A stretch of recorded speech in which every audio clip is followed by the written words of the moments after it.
Fraction Man in Mixed Number Mayhem. Let's help Fraction Man with another fraction problem. Today, we're going to add mixed number fractions using the area model. So what do you already know about fractions? Well, you know what a denominator is.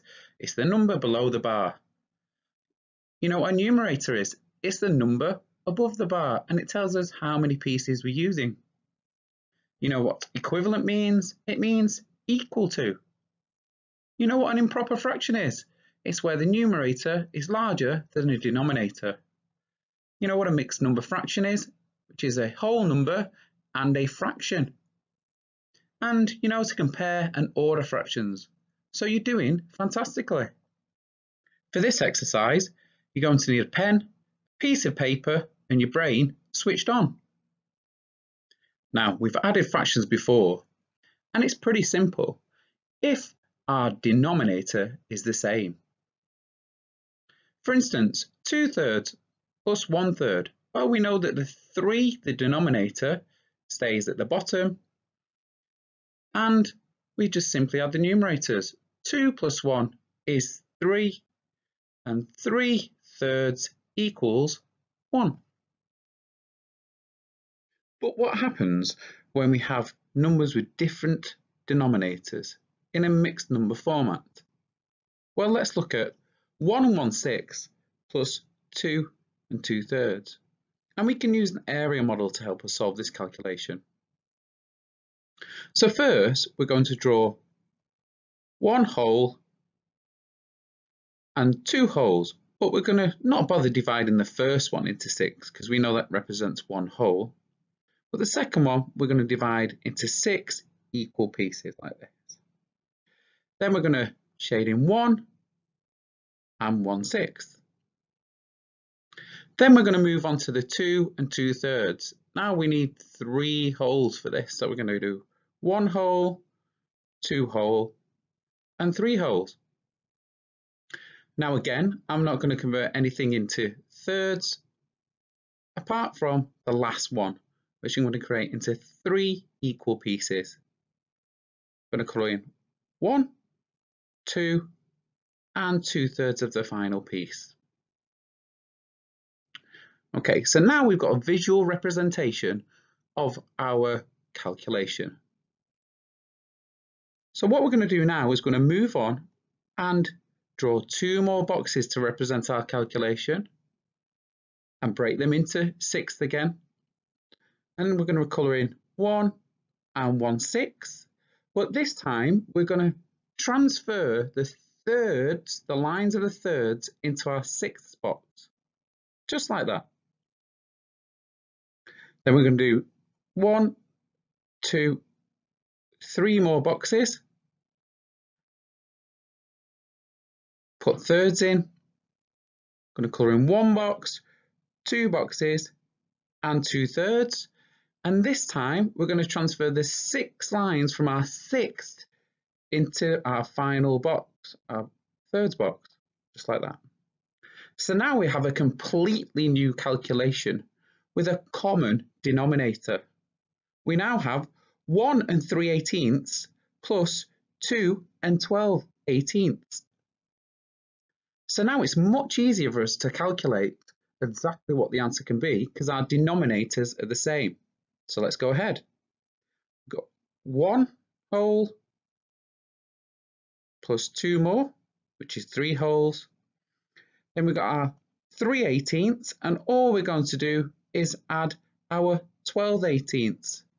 So 3 add 12 is 15/18.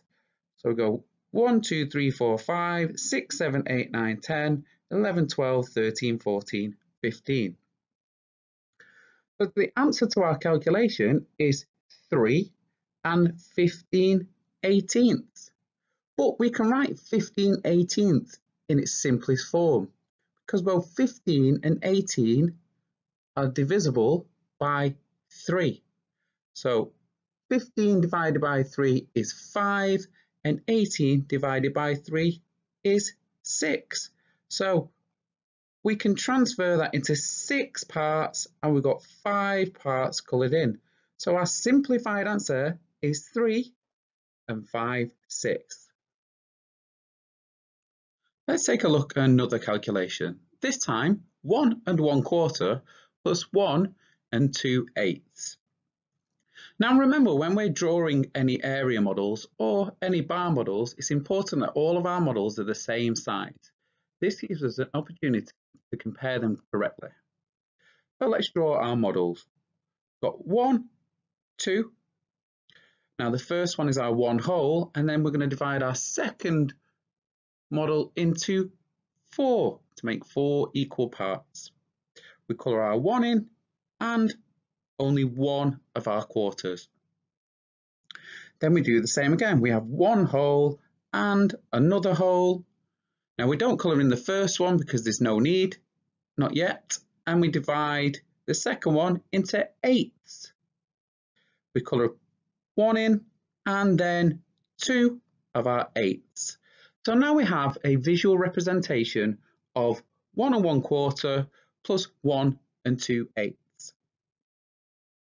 So we move down again with our 1, 2 on our quarters, and we colour them in, and we move the lines from our 8ths, the horizontal lines, into our quarters, like so. Then we do the same again, 1 2/8, and we move our quarters, the vertical lines, into our 8ths, like this.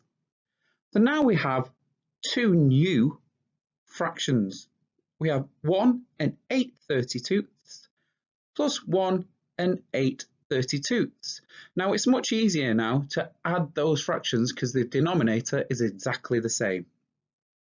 So we're going to add them. We've got 1 whole and 1 whole, which is 2 wholes. Add 8/32, add 8/32. Now 8 and 8 is 16, so we've got 16/32. So the answer is 2 16/32. Now looking at the box with a 32 in it, we can see actually that is a half, but also we can simplify the fraction because all of that is divided by 16. So there is only 1 16 in 16 and 2 16s in 32. So we can rewrite our simplified fraction as 2 1/2. Now it's your turn. Here's 3 calculations for you to solve. Don't forget, if you get stuck, you can simply rewind the video and watch it over again. Don't forget to tweet your answers to @LearnWithMrEd on Twitter. Good luck!